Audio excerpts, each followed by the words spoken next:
अच्छा जी भैया, मेरी ओर से स्टार्ट हो गई है, आपकी ओर से भी स्टार्ट कर दीजिए। हो गई आपकी ओर से भी। आइए आज की कक्षा प्रारंभ करते हैं। सभी के लिए जय जिनेन्द्र। सभी हाथ जोड़ लेंगे, मंगलाचरण करेंगे। नमो अरिहंताणं, नमो सिद्धाणं, नमो आयिरीयाणं, नमो अध्यायाणं, नमो लोये सुरसारूढम्, नमिदुमवाक्यम्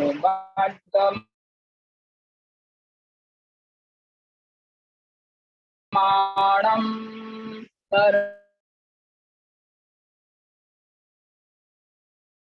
परमापाणं दयेन बोलिए देवादिदेव एक हजार आठ विश्वदेव भगवान की जय। परम पूज्य संत शिरोमणि आचार्य गुरु श्री विद्यासागर जी महाराज की जय।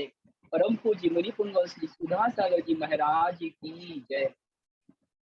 दयन सार ग्रंथ राज की जय। बंधुओं, आइए आज की कक्षा अपन प्रारंभ कर रहे हैं। कक्षा प्रारंभ करने के पहले सभी को आज आचार्य भगवान श्री विद्यासागर जी महामुनिराज की 54वीं दीक्षा जयंती के उपलक्ष्य में सभी के लिए बहुत बहुत मंगल शुभकामनाएं, बधाइयां। आशा करता हूं सभी आचार्य श्री विद्यासागर महाराज के नाम स्मरण करते हुए एक एक माला आज अवश्य करेंगे और उनकी दीर्घ आयुष्य की कामना करेंगे। आइए दयन सार ग्रंथ, जो कि आचार्य भगवान कुंद कुंद महाराज के द्वारा प्रथम शताब्दी ईस्वी में लिखा गया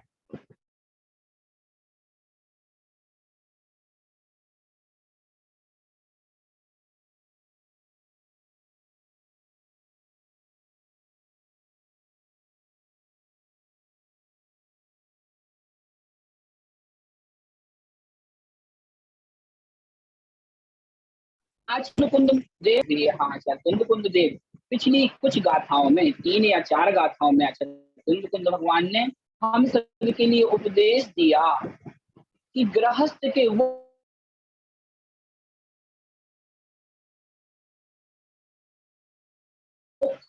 दो कर्तव्य हैं। मैं कहा कि दुखम, दान देना और पूजा करना। आवाज नहीं आ रही है क्या मेरी? हाँ, सभी को आवाज आ रही है? हाँ, तो आचार्य भगवान कुंद कुंद ने स्पष्ट किया कि दान देना और पूजा करना इस श्रावक के 2 मुख्य कर्तव्य बताए गए। उसी क्रम में आचार्य भगवान कुंद कुंद देव ने पिछली गाथाओं में हमें उपदेश दिया कि हमें पात्र दान देना चाहिए, और पात्र दान का क्या अचिंत्य फल होता है, यह पिछली गाथाओं में आचार्य भगवान कुंद कुंद देव द्वारा हम सबके लिए उपदेशित किया गया। आइए आज गाथा नंबर 22 का पाठ करते हैं। और उसके पूर्व कल कुछ ग्रह कार्य सबके लिए दिया गया था। आशा कर रहा हूं आज आप लोग उसे याद करके आए होंगे। जिनने भी याद किया है हैंड रेज करना है। हाँ जी, रवि कांता जैन, रवि कांता जी आप अपना माइक अनम्यूट करें। रवि कांता जी माइक को अनम्यूट करें।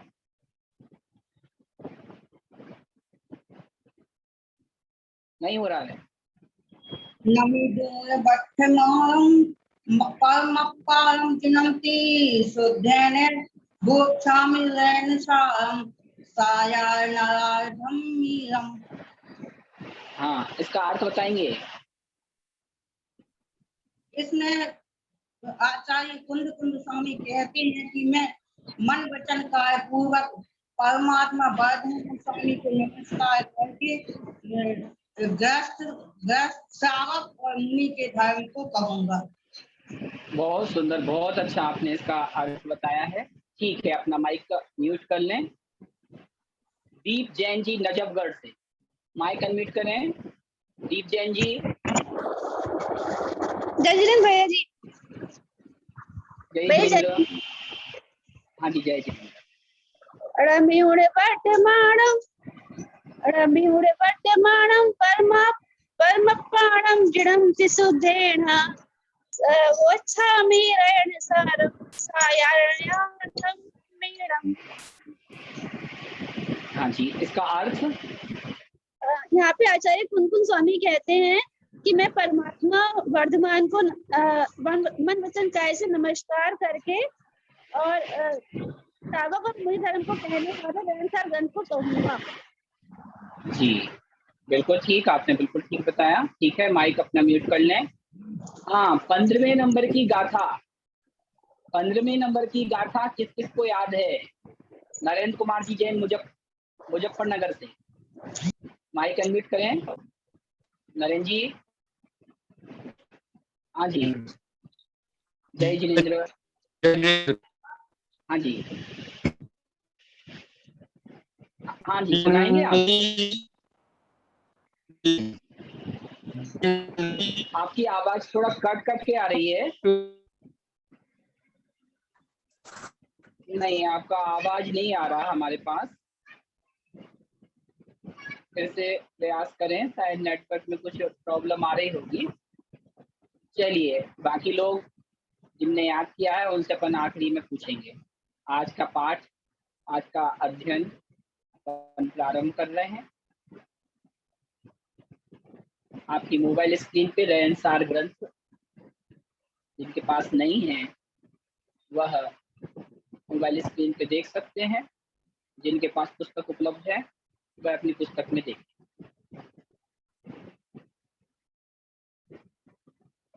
गाथा नंबर 22। आइए, गाथा नंबर 22 में आचार्य भगवान कुंद कुंद क्या कह रहे हैं? वो कहते हैं कि आहार दान देने के बाद बचे हुए शेष अन्न का महत्व बता रहे हैं। आप लोग ने देखा होगा कि अपने यहाँ जब मुनिराज का आहार होता है और माता सुबह से शुद्ध अन्न का निर्माण करती है, भोजन बनाती है, और आहार देने के बाद जब वह आहार को, उस भोजन को श्रावक ग्रहण करते हैं तो निश्चित ही वह परम पुण्य का भागी हुआ करता है वह श्रावक। इसी बात को आचार्य कुंद कुंद महाराज इस गाथा में कह रहे हैं। आइए देखते हैं, अपन उच्चारण करेंगे पहले। जो जो मुनि मुनि हुत हुत बसेसम बसेसम। पूरी पंक्ति फिर से देखें। जो मुनि हुत बसेसम। आगे देखें। भुंजई भुंजई तो भुंजई भुंजई जीर्णोद जीर्णोद्दिठम जीर्णोद्दिठम। पूरी पंक्ति फिर से देखें। जो मुनि भूतवासेसम भुंजई तो भुंजय जीर्णोद्दिठम। यहाँ थोड़ा सा सुधार कर लें। जो जीर्णोद्दिठम है वहां दा के नीचे एक दा और होना था, यहाँ मिसप्रिंट है, उसे आप सुधार कर लीजिए। यहाँ क्या लिखा? जीणु धन दिठम लिखा, तो दिठम में एक दा और चाहिए। जब भी अपन क्या पढ़ेंगे इसको? जीर्णोद, एक दा को जीर्णोद के साथ पढ़ेंगे, दिठम को अलग पढ़ेंगे। तो इसमें एक दा कम है, आप अपनी पुस्तक में उसको सुधार लें अगर गलत है तो। अगली पंक्ति देखें। संसार संसार सार सार सौख सौख संसार सार सौख कमसो कमसो निब्बाण निब्बाण पर पर सौखम सौखम। पूरी पंक्ति फिर से देखें, पूरे गाथा को देखना है। सभी हाथ जोड़ लें और अपने अपने रूम में जहां बैठे हैं जोर से उच्चारण करने का प्रयास करें। जो मुनि भूतमशेषं भुञ्जै सो भुञ्जये जिनोदितं संसार सार सौख कंसो निर्वाण सौखम। पुनः उच्चारण देखें। जो मुनि भूतमशेषं भुञ्जै सो भुञ्जये जिनोदितं संसार सार सौख कंसो निर्वाण सौखम। आइए गाथार्थ देखते हैं। जो अर्थात जो भव्य आत्मा, जो श्रावक, मुनि भुत वशेषम, मुनि के द्वारा भुत यानी भोगे गए, भोजन किए गए, आहार किए गए, वशेषम यानी अवशेष को, जो भव्य आत्मा श्रावक मुनिराज के द्वारा भुत यानी आहार करने के बाद, वो आहार यानी भोजन को करने के बाद, आहार करने के बाद अवशेषम जो अवशिष्ट बचा हुआ अन्न है, शेष बचा हुआ जो अन्न है, उसको भुंजई भोगता है, उसको खाता है। सो यानी वह कौन? वह भव्य आत्मा जिनोदितम, जिनेंद्र भगवान के कहे अनुसार या जैसा जिनेंद्र भगवान ने कहा है उसके अनुसार। दूसरी पंक्ति में पहुंचे। संसार सार सौखम, संसार सार सौख अर्थात संसार में जो सारभूत सुख है उसको भुंजये भोगता है। फिर से देखें। जिनोदितम, जिनोदितम यानी जिनेंद्र भगवान ने उद्दितम यानी कहा है। क्या कहा है? जो यानी जो श्रावक मुनि भुक्त वशेषम, मुनि के द्वारा भुक्त यानी खाए गए भोजन से जो अवशेषम जो शेष अन्न बचा है, उस अन्न को भुंजई भोगता है अर्थात खाता है। सो यानी वह पुरुष, वह भव्य आत्मा श्रावक संसार सार सौख, संसार में सार यानी सारभूत उत्तम सौख यानी सुखों को भुंजई प्राप्त करता है, भोगता है। और कमसो अर्थात क्रम से निर्वाण बर सौखम, निर्वाण बर सौखम, बर यानी उत्कृष्ट, सौख्यम यानी सुख, निर्वाणम निर्वाण को भी वह प्राप्त कर लेता है।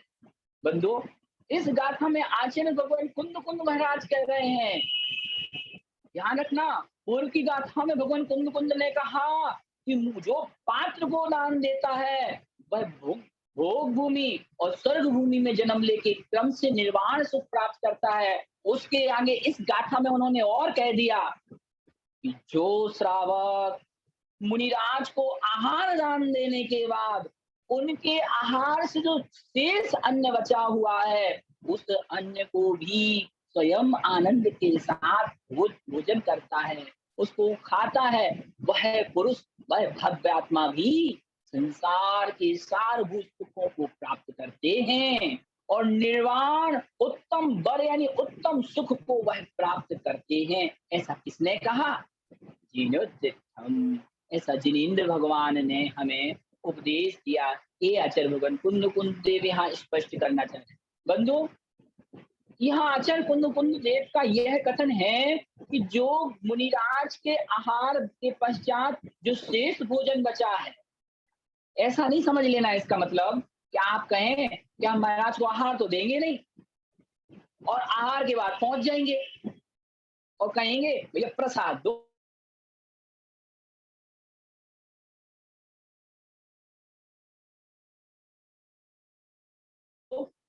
प्रसाद इसलिए ले रहे के बाद जो शेष अन्न बचे उसको खाने। इस मान्यता को, इस आदेश को सुन के आप पहुंच गए चौके में और कहने लगे भैया कि हम महाराज का जो शेष बचा हुआ आहार सामग्री थी जो महाराज को देनी थी, अब मैं उसका भोजन करूंगा। क्यों करूंगा? क्योंकि उससे मुझे परंपरा से मोक्ष प्राप्त होगी। ध्यान रखना, उसको नहीं होगा, उसके लिए लाभकारी नहीं, ये उसके लिए कथन है जो स्वयं भगवान मुनिराज के लिए आहार, शुद्ध आहार बनाता है और बड़े भाव से मुनिराज को आहार दान देता है, और आहार दान के बाद जो थोड़ा बहुत शेष अन्न बचता है उसको आनंद के साथ उसका भोग करता है, उसका सेवन करता है। ऐसा वह जीव, ऐसा वह भव्य आत्मा संसार के समस्त सुखों को प्राप्त करता है और परंपरा से क्रम से निर्वाण सुख को भी प्राप्त करता है। एक कथन आचार्य कुंद कुंद देव ने यहाँ किया है।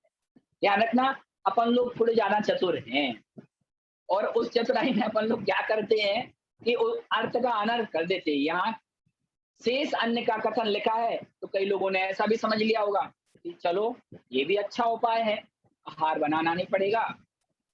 कई लोग होते ना चौके में भोजन करने जाते तो उनके लिए नहीं लगाना, क्यों? उनने आहार बनाया भी नहीं है, मुनिराज को आहार दिया भी नहीं है, तो वहां नहीं लगाना जो स्वयं मुनिराज के लिए आहार बनाता है और भक्ति पूर्वक उनको आहार दान देता है और शेष बचे हुए शेष अन्न को वह आनंद के साथ सेवन करता है, उसके लिए परम सुख प्राप्त होता है। ऐसा आचार्य भगवान कुंद कुंद इस गाथा में कह रहे हैं। आइए इसका अर्थ पढ़ते हैं। भावार्थ, जो भव्य आत्मा मुनियों के आहार दान के पश्चात अवशिष्ट अन्न को पवित्र मानकर खाता है, वह संसार के सारभूत सुखों को और क्रमशः मोक्ष के उत्तम सुखों को भोगता है। ऐसा जिनेंद्र देव का वचन है। इस प्रकार से आहार दान के महत्व को बताने के पश्चात इस 22 नंबर की गाथा में आहार, जो शेष आहार बचा हुआ है, भोजन सामग्री बची हुई है मुनिराज के आहार देने के बाद, उसका भी क्या महत्व होता है, इसको यहाँ इस गाथा में स्पष्ट किया गया है। आइए अगली गाथा, गाथा नंबर 23 अपन देखते हैं। इसमें क्या कह रहे हैं? ध्यान रखना, हम लोग कभी कभी आहार महाराज को देने के लिए जाते हैं तो अपन जिद करते हैं कि महाराज जी यह सामग्री हमने बनाई है, यह आप ले लीजिए। हो सकता है वह सामग्री जो आपने बनाई है, भोज्य सामग्री जो आपने बनाई है, वह मुनिराज के स्वास्थ्य के अनुकूल ना हो, फिर भी हम जिद करते हैं कि नहीं मुनिराज आप यह आहार सामग्री मुझसे लीजिए। ध्यान रखना है, आहार देना, भक्ति पूर्वक आहार देना जरूर पुण्य का बंध होगा, लेकिन विवेक पूर्वक आहार देना महापुण्य के बंध में कारण होगा। विवेक लगाना है हमें कि मुनिराज को आहार तो दे रहे हैं, वो आहार क्या मुनिराज के लिए हितकारी है? क्या वह ऋतु के अनुसार है? क्या वह मुनिराज के स्वास्थ्य के अनुकूल है? क्या उसका मुनिराज के स्वास्थ्य पे प्रतिकूल प्रभाव नहीं पड़ेगा? यह सब विचार करके जो श्रावक मुनिराज के लिए आहार देता है वह ही सुपात्र धन्य हुआ करता है। इसी बात को आचार्य कुंद कुंद भगवान 23 नंबर की गाथा में कह रहे हैं। आइए पहले इसका उच्चारण करेंगे, एक एक पद देखते हैं। शीदुन्नः, शीदुन्नः, बाऊ, बाऊ, पीयूलम, पीयूलम, शीदुन्नबाऊ पीयूलम, सिलेसिम्मम, सिलेसिम्मम, तह, तह, परिसमम, परिसमम, बाहिम, बाहिम। पूरी पंक्ति देखें फिर से। शीदुन्नबाऊ पीयूलम, सिलेसिम्मम, तह परिसमम, बाहिम। दूसरी पंक्ति। काय, काय, किले, किले, सुबवासम, सुबवासम, जोड़ के पढ़ना है। काय किले सुबवासम, अगला पद जाणिज्या, जाणिज्या, दिन्नाए। यहाँ एक आधा एणा है, दूसरा पूरा णा है, तो आधे णा को दी के साथ पढ़ना है और पूर्ण णा को ए के साथ पढ़ना है। दिन्नाए, दिन्नाए, दानम, दानम। पूरी पंक्ति देखें। ताय किले सुबवासम जाणिज्या दिन्नये दानम। पूरा गाथा का उच्चारण फिर से करेंगे। सीदुन्न पाउपियुलम सिले सिम्मम तह परिसमम बाह्यम ताय किले सुबवासम जाणिज्या दिन्नये दानम। आइए गाथार्थ देखते हैं, एक एक पद का अर्थ देखते हैं। सीदुन्न, जो सीदुन्न पद दिया है, इसको अपन जब संस्कृत में परिवर्तित करेंगे तो क्या निकलेगा इसमें से? सीद धन उन्न। पहले इसको संधि विच्छेद करें, पदच्छेद करें इसका, तो क्या निकलेगा? सीद धन उन्न। सीद अर्थात शीत, शीत माने ठंडी। उन्न, उन्न यानी उष्ण, उष्ण यानी गर्मी। शीदुन्न, शीदुन्न अर्थात शीत और उन्न यानी गर्मी, उष्ण। बाऊ, बाऊ मतलब होता है बात, वायु। बायु को जब संस्कृत में रूपांतरित करेंगे तो बाऊ मतलब होता है वायु, वायु यानी बात। पीयूलम, पीयूलम यानी पित्त, जो शरीर की प्रकृतियां होती हैं, बात, पित्त, कफ। तो ये पीयूलम का मतलब क्या है? पित्त। फिर क्या दिया अगला पद? सिलेसिमम, सिलेसिम का मतलब होता है कफ, कफ प्रकृति। फिर से देखें, शीत उन्न अर्थात शीत और उष्ण, बाऊ अर्थात बात, पीयूलम अर्थात पित्त, श्लेषिमम अर्थात कफ। पारिसमम, परिसमम यानी परिश्रम, बाहिम यानी व्याधि। दूसरी पंक्ति पे पहुंचे। काय क्लेश, काय को क्लेश, काय क्लेश, और फिर उसमें से क्लेश में से छोटा ऊ निकलेगा तो क्या बन जाएगा?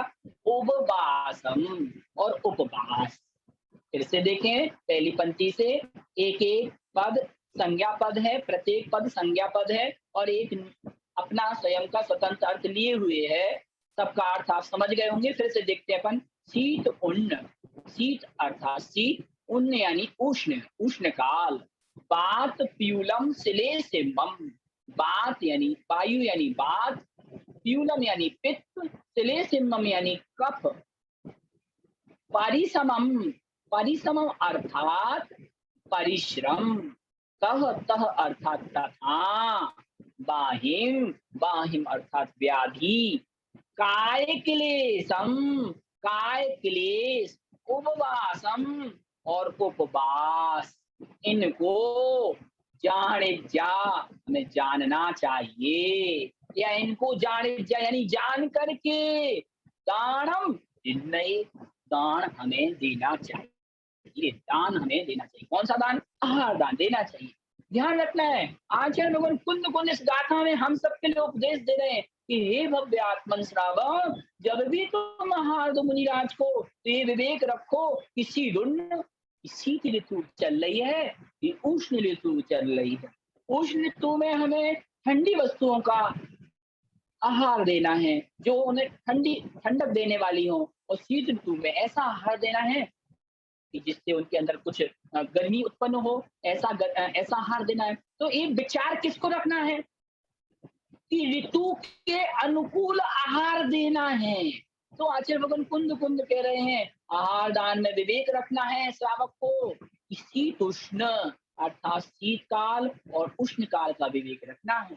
बाऊ पीयूलम श्लेषिम, यह ध्यान रखना है कि जो मुनिराज आपके यहाँ आहार लेने आए हैं वो बात, पित्त, कफ प्रकृति इन तीनों प्रकृतियों में से किस प्रकृति से प्रभावित हैं, अर्थात उनकी वात प्रकृति अथवा पित्त प्रकृति अथवा कफ प्रकृति, इसका परिज्ञान करके ही हमें उन्हें आहार देना चाहिए। उदाहरण के लिए फॉर एग्जाम्पल, जैसे कोई मुनिराज को गैस बहुत बनती है, गैस डकार आती है, एसिडिटी बहुत ज्यादा है, तो उनको ऐसे पदार्थों का आहार नहीं देना है जैसे जिससे कि उनको और ज्यादा एसिडिटी बने, उन्हें और बात बने और वायु बने, जैसे चावल या चावल से बने हुए पदार्थ। तो ये विवेक आपको रखना है। क्यों? वो पहले से इस बीमारी से ग्रसित है, वात प्रकृति के रोगी है, और आपने वैसे ही वात प्रकृति का भोजन उनको दे दिया, तो उनका वह रोग खत्म ना होने की बजाय और दिनों दिन बढ़ता जाएगा। इसलिए विवेक इस श्रावक को रखना है। आज हम आहार दान के देते हैं, चौका भी लगाते हैं, लेकिन आहार दान भक्ति पूर्वक तो देते हैं, लेकिन कैसा आहार किन मुनिराज को में देना चाहिए, यह विवेक हम नहीं रखते। हम हर चीज का पता लगाते कि कौन से संघ के मुनिराज आए हैं, कहाँ से आए हैं, इनके गुरु कौन है, ये तो हम पता लगा लेते हैं, लेकिन ये पता नहीं लगाते मुनिराज को कौन सा रोग है, उन्हें कैसा आहार देना है से उनका स्वास्थ्य सम्यक रहेगा, यह अपन पता नहीं लगाते। और अपन को जैसा अच्छा लगता है, हमको जैसा भोजन अच्छा लगता है, हम वैसा ही भोजन बना करके मुनिराज के लिए आहार दान देते हैं। ध्यान रखना, अपने निमित्त से भोजन बनाना है, लेकिन ऐसा भोजन बनाना है, ध्यान रखना, मुनि के निमित्त कभी आहार नहीं बनाया जाता, अपने निमित्त से बना के मुनि को आहार दान देना। लेकिन आहार दान देते समय यह विवेक रखना है कि मुनिराज वात पित्त कफ प्रकृति से ग्रसित ना हो, नहीं तो उनकी प्रकृति के अनुसार भोजन देना, आहार दान करना। और यह भी ध्यान रखना, आगे क्या कहा, परिश्रम। कोई मुनिराज 20 किलोमीटर का विहार करके आए, देखिए अपने आचार्य भगवान आचार्य विद्यासागर जी महाराज ने 23 दिन में लगभग 250 किलोमीटर का पद विहार किया, और इतनी भीषण गर्मी में उन्होंने तब लंबा विहार अभी किया। उनके पैरों में कह रहे हैं कि उनके पैरों में सड़क इतनी गर्म है कि उनके पैरों में छाले पड़ गए। तो अब जब श्रावक उनके लिए आहार दे, तो हमें ध्यान रखना है कि ये मुनिराज बड़ा परिश्रम करके आए हैं। ध्यान रखना, जब आप शिखर जी की वंदना करने जाते हो, गिरिराज जी की वंदना करने जाते हो, अथवा अपने ऑफिस से या घर का कोई काम करके निवृत्त होकर भोजन करने के लिए बैठते हो, तो आप क्या सोचते हो कि मेरे अनुकूल भोजन हो तो ज्यादा अच्छे से मेरे को भोजन हो जाएगा। लेकिन जब अनुकूल भोजन नहीं होता है तो आपको वो भोजन अंदर नहीं जाता। लेकिन मुनिराज तो वीतरागी हैं, उन्हें इसकी कोई इच्छा नहीं है, लेकिन ये हमारा कर्तव्य है कि हमें ध्यान रखें कि मुनिराज बहुत लंबा विहार करके आए हैं, इनको इनके परिश्रम, जैसा इनने परिश्रम करके विहार करके आए हैं, थके होंगे, तो उनको ऐसा भोजन देना जिससे कि उन्हें ज्यादा तकलीफ ना हो। ज्यादा गरिष्ठ भोजन नहीं देना, ज्यादा गरिष्ठ भोजन देंगे तो उन्हें प्यास लगेगी। आप लोग दाल बाटियां बना लेते हो और कहते हो लो महाराज तल के, तभी ध्यान रखना तली वस्तुओं का ज्यादा हमें आहार में नहीं देना चाहिए। क्यों? मुनिराज 24 घंटे में एक बार आहार लेते। बेसन की वस्तुओं का आहार हमें कम देना चाहिए। क्यों? बेसन हुआ, तले हुए पदार्थ हुए, इनको आहार में लेने से प्यास ज्यादा लगती है। और मान लीजिए किसी साधु का विहार चल रहा है, मुनिराज तो वीतरागी हैं, उनके हाथ में आप रखते जाएंगे, वो अपने उन्हें जितनी आवश्यकता है उसका सेवन करेंगे। लेकिन ध्यान रखना, आपने विवेक नहीं रखा, आपने ऐसे वस्तुओं का दान दिया जिस कारण से उन्हें सुधा तो नहीं, त्रसा की व्याधि हो सकती है। विहार करेंगे और अगर तली हुई वस्तु या कोई बेसन आदि वस्तु रहेगी तो उसकी प्यास लगेगी। तो ध्यान रखना साधक को कि परिश्रम अगर कोई साधु करके आए हैं तो हमें कैसा भोजन देना। बाहिम, बाहिम यानी व्याधि, किसी रोग से कोई मुनिराज पीड़ित है तो उन्हें उनकी उस रोग से जैसे उनकी मुक्ति हो सके वैसा आहार उन्हें देना। आपने एक कथा सुनी हो, कथमानी कि एक मुनिराज को कोई रोग हो गया था, तो श्री कृष्ण जी को पता चला कि उनके राज्य में भी मुनिराज आए हैं, लेकिन अब वो मुनिराज को औषधि चलानी थी। वो मुनिराज को औषधि कैसे चलाएं? तो राज्य में उनके द्वारका में जितने भी चौके लगे थे, तो सभी के चौकों में उन्होंने वो शुद्ध प्राशुद्ध लड्डू बनवाकर उसमें वो औषधि मिला के सबके चौकों में बंटवा दी, रखवा दी कि जहां भी मुनिराज का पड़गान होगा और वह उस औषधि का सेवन करेंगे और उनकी व्याधि दूर हो जाएगी। ये विवेक कहलाता है श्रावक का, कि आहार दान में विवेक रखना कि कब हमें क्या चीज देनी। कभी कभी अपन लोग क्या करते हैं, कभी अपन ने दूध चढ़ाया, महाराज जी के लिए दूध दिया और दूध देने के जस्ट बाद आप उनको दही दे देते हैं। ध्यान रखना, ऐसा आहार नहीं देना। ऐसा आहार देने से उन्हें बमन हो सकता, उल्टी हो सकती। क्यों? दूध अंदर गया, ऊपर से आपने उनको कुछ खट्टा चीज दे दिया, नींबू दे दिया या कोई और वस्तु दे दी, तो वो दूध जब अंदर जाके उसमें नींबू आदि जाएगा तो उनका वह दूध जब शरीर में जाके फटेगा तो उससे उल्टी होने की संभावना, बमन होने की संभावना ज्यादा होती है। तो ये विवेक किसको रखना है? श्रावक को विवेक रखना है। काय क्लेश शरीर को क्लेश देने वाले तप और उपवास। कोई मुनिराज बहुत उपवास करके आए हैं। ध्यान रखना, 10 लाक्षण में कई शहरों में, कई नगरों में यह परंपरा है। कई लोग 10-10 दिन के उपवास, निर्जल उपवास करते हैं। और जब उपवास करते हैं और उपवास के बाद 11वें दिन उनकी पारणा होती है, तो ये विवेक रखना होता है कि उन्हें कैसा आहार दिया जाए। उन्हें हल्के पदार्थ दिए जाते हैं, गरिष्ठ भोजन नहीं दिया जाता। क्यों? 10 दिन में उपवास के कारण उनकी पाचन क्षमता घट गई है, और अगर आपने उन्हें गरिष्ठ भोजन दे दिया तो उनका स्वास्थ्य अस्वस्थ हो सकते हैं, वो अस्वस्थ हो सकते हैं, उनका स्वास्थ्य खराब हो सकता है। विवेक किसको रखना है? श्रावक को विवेक रखना है कि मुनिराज बहुत दिन के उपवास, मासोपवास करके आए हैं, उनको ऐसा आहार देना जिससे कि उनके उस तप में और वृद्धि हो, उन्हें कोई तकलीफ ना हो। यह आचार्य भगवान कुंद ने क्या कहा, फिर से देख ले पूरी गाथा को।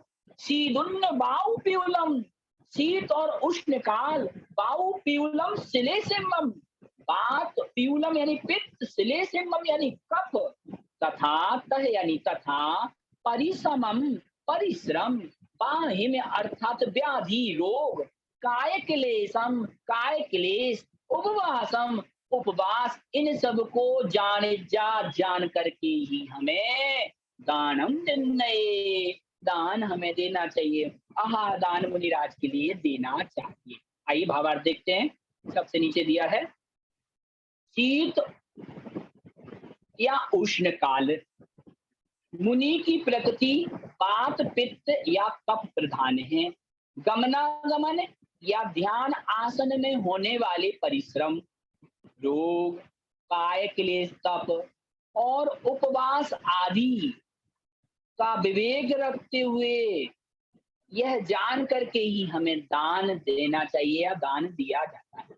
इसलिए ध्यान रखें कि जब कभी भी आहार दान का प्रसंग आए और आप चौका लगाएं तो इन सब बातों का ध्यान रख के हम जब आहार देंगे, विशुद्धि पूर्वक आहार देंगे, तो वह आहार मुनिराज की साधना में सहायक बनेगा। और जब वो साधना में सहायक बनेगा तो ऐसा आहार दान का फल हमें निश्चित परंपरा से सुख और मोक्ष को देने वाला होगा। आइए, ये गाथा स्पष्ट हो गई होगी ऐसा मैं मानता हूं। इससे अगली गाथा अपन देखते हैं, गाथा नंबर 24। देखिए, इसमें विशेष अर्थ और दिया है कुछ, वो भी अपन पढ़ लेते हैं। पेज नंबर 15 पे विशेष, मुनिराज या अन्य भी, मुनिराज अकेले के लिए कथन नहीं है, कोई अन्य श्रावक भी हैं, मध्यम पात्र भी हैं, पंचम गुण स्थानवर्ती श्रावक भी हैं, तो उनके लिए भी मुनिराज या अन्य मध्यम जघन्य पात्रों की प्रकृति में वात पित्त कफ में से किसकी प्रधानता है? अभी कौन सा काल, कौन सी ऋतु चल रही है, शीत या उष्ण? मुनिराज ने कायोत्सर्ग या अन्य आसनों से वैयावृत्ति में या गमनागमन क्रिया में कितना श्रम किया है? पात्र के ज्वर, संग्रहणी आदि कोई व्याधि की पीड़ा तो नहीं है?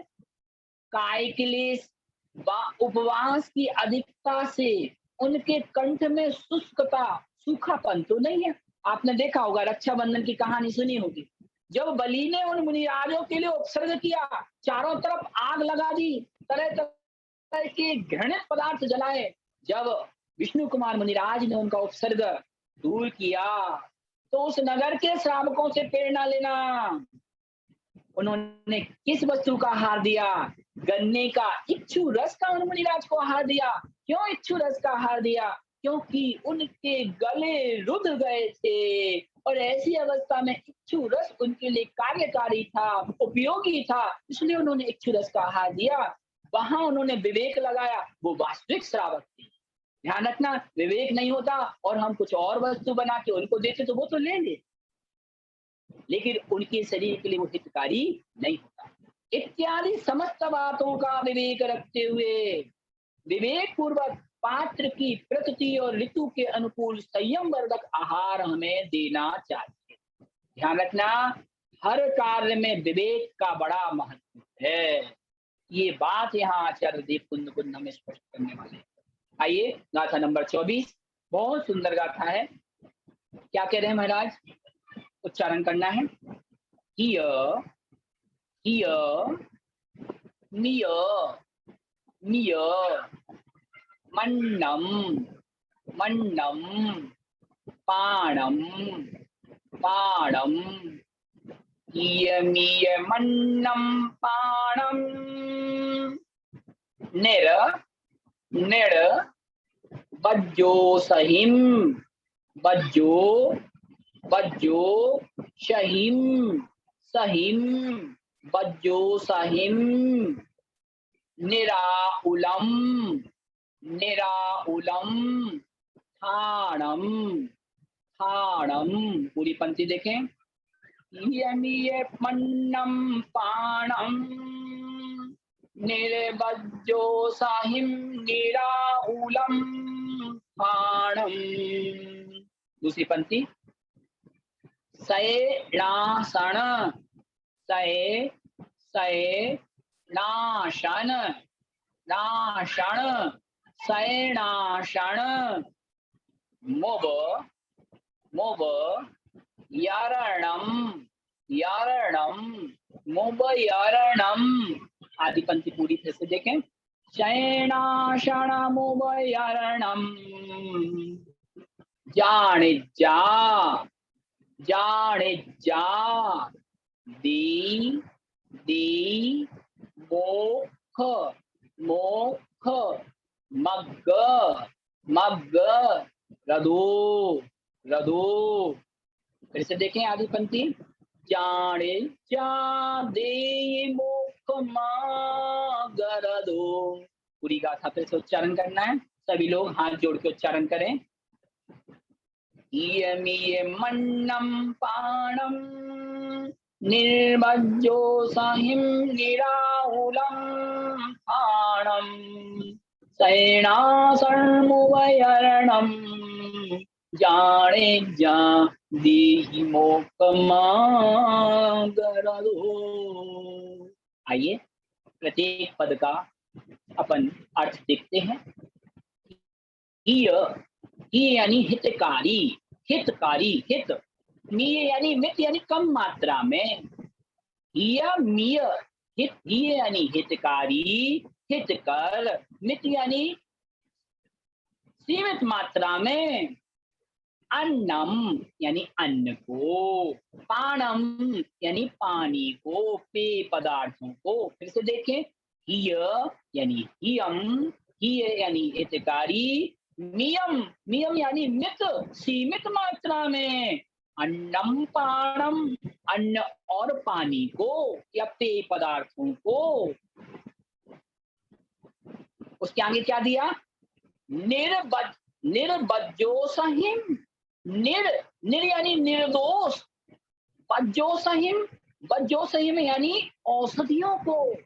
निर यानी निर्दोष। बज्जो सहिम यानी औषधियों को। ऐसे नहीं कोई मुनिराज अगर अस्वस्थ है तो आप बाजार से गए और वहां से जाके टैबलेट ले आए और आपने कहा भैया जी ने कहा था स्वस्थ होना चाहिए और आपने वो टैबलेट को पीस पास के उसको आहार में दे दिया। नहीं, ये अविवेक हो गया।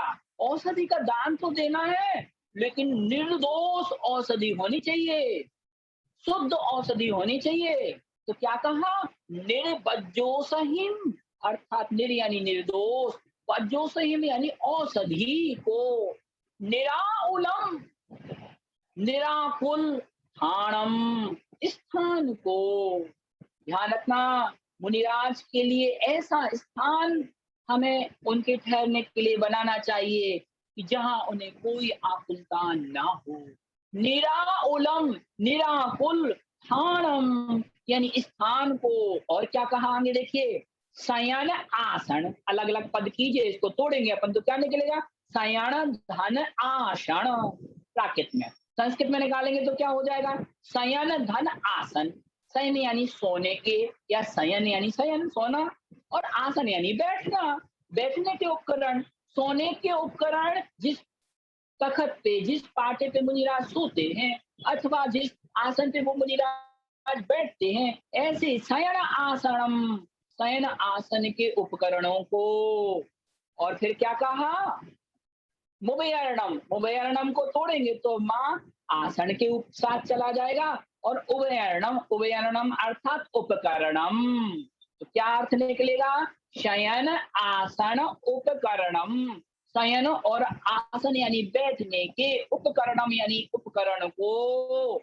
जान जा, भली भांति जान करके, देई, जो देता है, किनको देता है, हमें या आपको नहीं। अगली पंक्ति, अगला अंतिम पद देखिए क्या लिखा है आचार्य भगवान कुंतुन ने, मोक्ष मग्ग रदो, मोक्ष मार्ग, मोक्ष यानी मोक्ष, मग्ग यानी मार्ग में, रदो यानी लगे हुए मुनिराज के लिए। मोक्ष मग्ग रदो, मोक्ष मार्ग में लगे हुए मुनिराज के लिए जो श्रावक, मीय मंडम पाणम, ये यानी हितकारी, मीय यानी मित मात्रा में, सीमित मात्रा में, अन्नम पानम, अन्न और पानम यानी पेय पदार्थ को, निर्बज्जोसहिम, निर्दोष, बज्जोसहिम यानी औषधि को, निराउलम स्थानम, निराकुल स्थान को, शयन आसनम उभयर्णम, शयन और आसन यानी बैठने के उपकरणों को,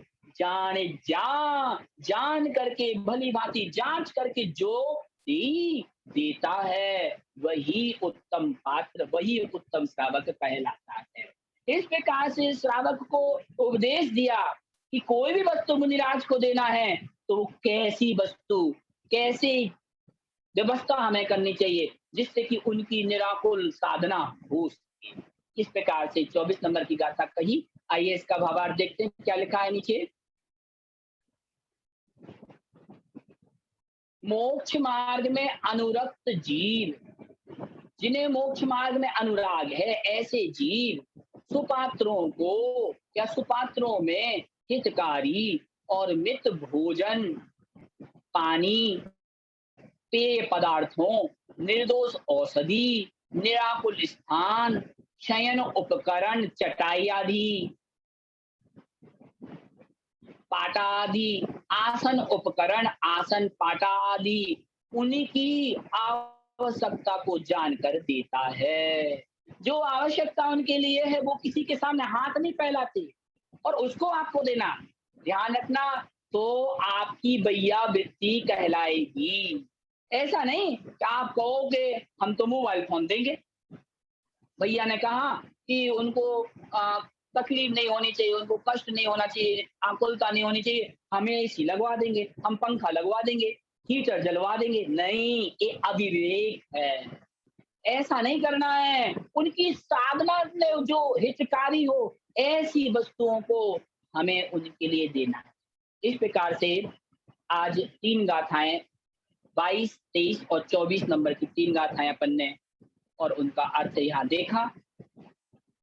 आशा कर रहा हूं आप सबको इन 3 गाथाओं का भली प्रकार से अर्थ समझ में आ गया होगा, और अर्थ के साथ साथ इसमें जो शिक्षा मिली है कि हमें कैसा आहार, कैसे मुनिराज को क्या वस्तु देनी चाहिए, ये भी आपको समझ में आ गई होगी। तो यह जान करके ही हमें आहार देना है। और मोक्ष मार्ग में आगे बढ़ना है। इस प्रकार से आज इन 3 गाथाओं के साथ ही अपन आज की इस कक्षा को पूर्णता की ओर ले जाएंगे। हाँ जी, इन 3 गाथाओं में किसी को कोई डाउट, कोई प्रश्न कक्षा से संबंधित तो वो पूछ सकते, हैंड रेज करना है।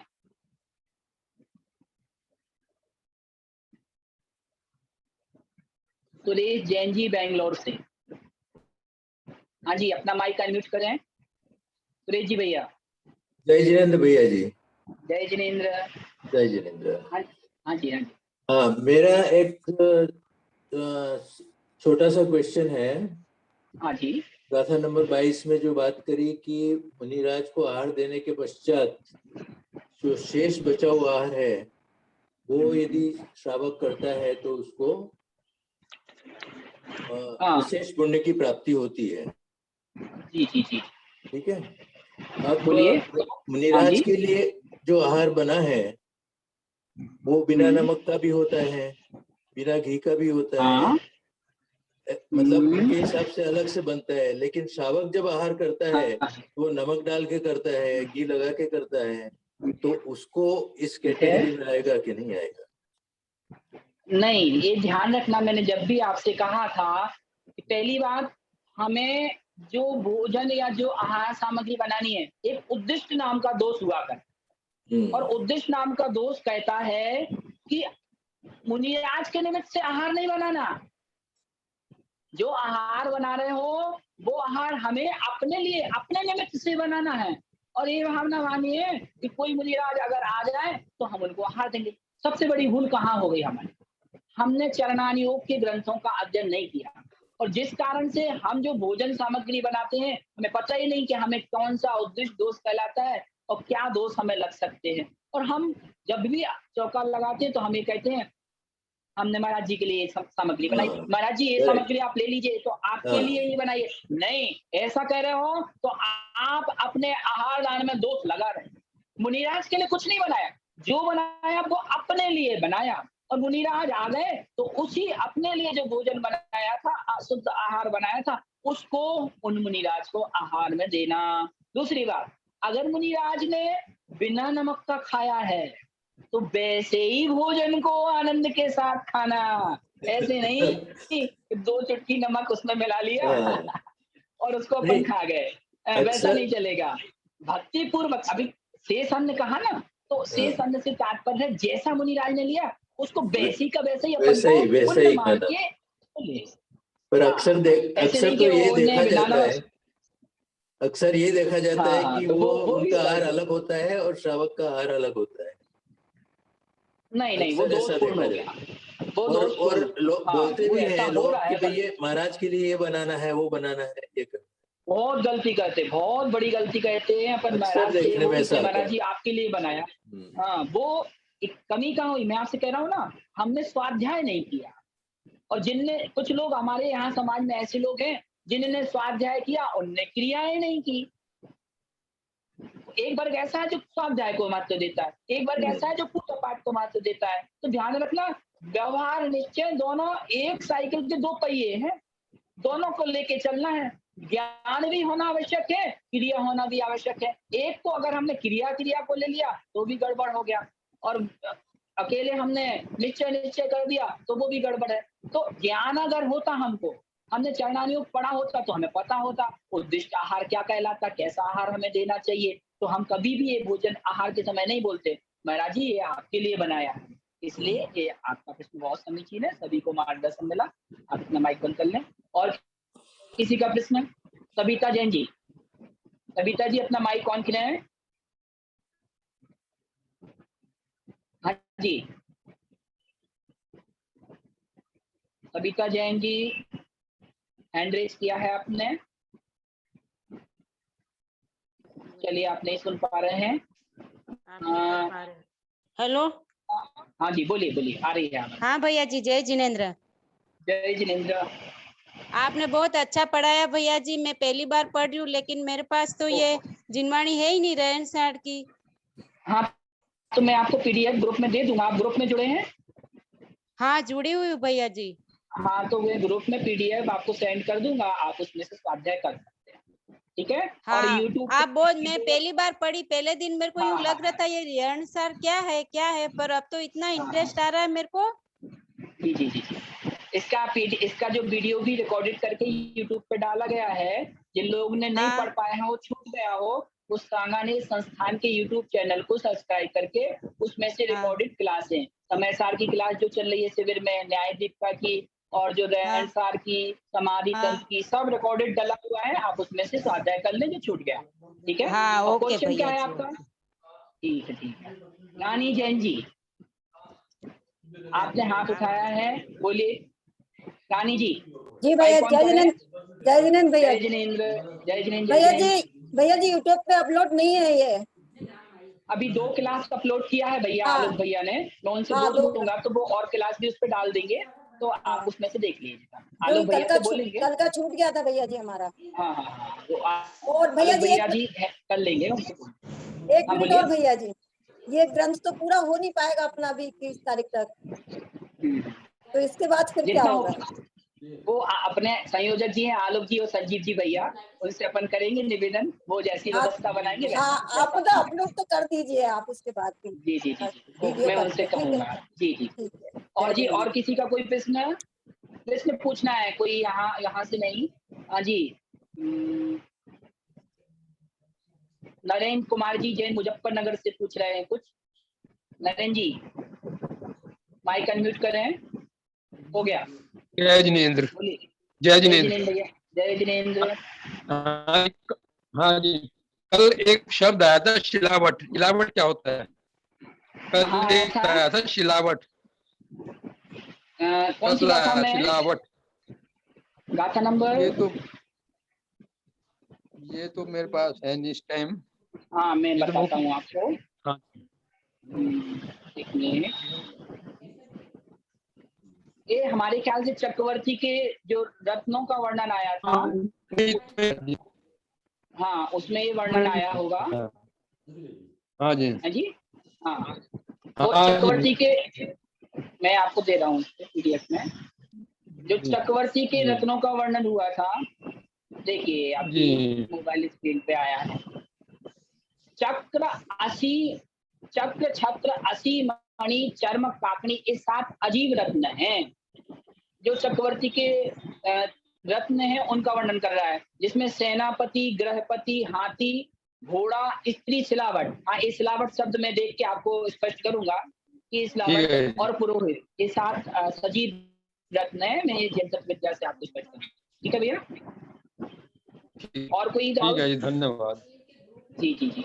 और देखिए, आज का होमवर्क सुन लें सब लोग, माइक म्यूट कर दें। आज का होमवर्क सभी के लिए, मैंने 2 दिन पहले आपको जो होमवर्क दिया था, जिसमें मैंने आपसे कहा था कि श्रावक के 2 कर्तव्य कौन से हैं और मुनिराज के 2 कर्तव्य कौन से हैं। दानम पूया मुखम, ध्यान आया ना? ये वाली गाथा आपको अर्थ सहित कल सुनानी है। और मेरा निवेदन है, अभी आपकी कक्षा में 78 लोग जुड़े हुए हैं, 78 में से 78 लोगों को एक गाथा याद करनी ही करनी है। ये आपको गाथा नंबर 11 दीप जैन जी बता रहे हैं कि आपको अच्छे से याद करके कल इसका अर्थ बताना है, ठीक है। आइए आज की कक्षा को विराम करते हैं, अभी कक्षा का समय हो चला है, सभी हाथ जोड़ लें। भैया जय जिनेंद्र। हाँ, जय जिनेंद्र। कौन? आलू भैया जी। हाँ भैया कल प्रश्न आया था, कल मैं आपकी क्लास में पूरे टाइम स्वाध्याय नहीं कर रहा था। अच्छा, तो मुझे फोन किया था किन्हीं महानुभावों ने जी। आहार की कल कोई चर्चा हो रही थी, तो क्या? उसमें आहार दान कहीं भी देना है, आहार दान कहीं भी दे सकते हैं कि अपने घर में आहार दान देना चाहिए? हाँ, बहुत सुंदर क्वेश्चन था जिनने भी किया था। ये ध्यान रखना है, आहार दान खुद बनाना है प्राशुद्ध जल से अपने घर में। ऐसा नहीं है कि आपने कहा किसी के चौके में गए और उनसे कहा भैया एक गिलास दीजिए, उनके गिलास लिया, उनकी वस्तु को हमने मुनिराज के लिए समर्पित कर दिया और आहार दान का पुण्य मिल जाएगा। नहीं, ऐसा होने वाला नहीं है। स्वयं हमें प्राशुद्ध वस्तु को बनाना है। ध्यान रखना, महिलाओं से पूछो जो सुबह से उठती हैं कुएं से प्राणसुख जल भर के लाती हैं और बड़े भक्ति भाव से आहार देती हैं। जो गृहिणी घर में खुद भोजन बनाती है मुनिराज के लिए, वह आखिरी तक महाराज को आहार नहीं देती। देखना कई लोग कई परिवार में, और वो यही भावना, आप दो, महाराज के आहार अच्छे होने चाहिए, और वस्तु लाती है और ले लो, उससे कहो आप तो भोजन दो, नहीं अच्छे से आहार हो जाने दो। ध्यान रखना, ऐसी महिला ऐसे पुरुषों को ही साथी से पुण्य होने वाला है। तो आलोक भैया जिनने भी ये प्रश्न किया था उनको आप सूचित करना कि नहीं, दूसरी वस्तु से नहीं देना, दूसरे के चौके में देना उत्कृष्ट नहीं है, हमें खुद अपनी वस्तु का देना। ठीक है भैया? हाँ जी, आइए जिन वाणी स्थिति अपन करते हैं सभी हाथ जोड़ लें। उसके पहले आज हमारे अध्यात्म के संत शिरोमणि आचार्य भगवान श्री विद्यासागर महाराज को दीक्षा लिए 54 वर्ष हो गए, और ये हम और आपका सौभाग्य है कि उनके काल में हमें जन्म मिला है। इसलिए हम सबको आज भावना मानी है कि हजारों हजार साल हमारे आचार्य श्री दीर्घायु हो और निरोगी हो, और आज उनके स्वास्थ्य लाभ के लिए, ध्यान रखना वो अस्वस्थ नहीं है, मैं ऐसा बोलूं तो कई लोग उल्टा अर्थ लगा लेते, अस्वस्थ तो नहीं है, नहीं, आचार्य श्री पूर्ण स्वस्थ है। फिर भी ऐसी भावना माना कि आचार्य श्री ऐसे ही हमेशा और स्वस्थ रहे और हम सबको सानिध्य दें। सभी को आज उनके दीर्घायु के लिए, उनके स्वास्थ्य के लिए, उनके सानिध्य के लिए हमें उनके लिए एक एक नमोकार मंत्र की माला अवश्य फेरना है। आइए जनमानी स्तुति करें।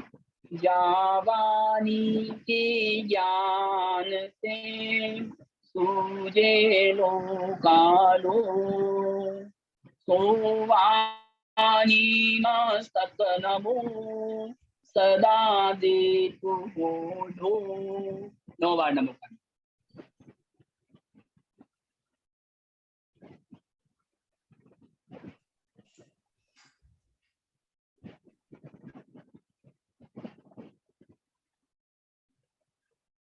सभी के लिए जय जिनेंद्र। कल का होमवर्क सभी को कंप्लीट करना है और आज की कक्षा विराम देते हैं। जिनको दूसरी कक्षा पढ़ना है वो लेफ्ट ना हो, वो जुड़े रहें। नहीं भैया, लेफ्ट होके नई क्लास स्टार्ट होगी। अच्छा अच्छा, ठीक है ठीक है, क्योंकि रिकॉर्डिंग तो 2.5 घंटे की हो जाती है वो वीडियो में। अच्छा अच्छा अच्छा, ठीक है ठीक है। दूसरी कक्षा के लिए आपको फिर से लॉगिन करना है। सभी को जय आप जिनेंद्र। एंड कर दीजिए। जी मैं करता हूँ।